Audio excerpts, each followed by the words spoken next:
这个是朋友买的4轮餐车，这个餐车的重量大约在1吨左右，电机功率3000瓦。原来厂家给配了个60伏32安时的铅酸电池，这个电池就是原来厂家配的。这么大个车，3000瓦的电机，这个电池跑个几公里就没电了，所以朋友要每天都充电，特别麻烦。为了解决这个问题，朋友让我给他组装了一个3元锂电池，容量是60伏180安时的。就是这个大黑箱子，放在原来放电池的地方正合适，就是比原来的电池要高一些，长度差不多，但是容量大了5倍。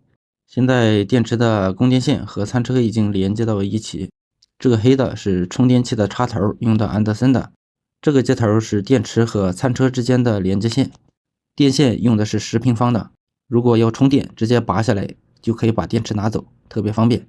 锂电池用的充电器是71.4伏20安的，正常充满电只需要6到7个小时就可以了。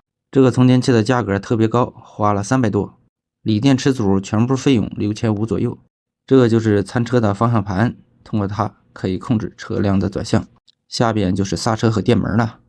现在正值中午，朋友忙着炒饼炒面，正常能做的小吃几乎都有，中午忙得不亦乐乎。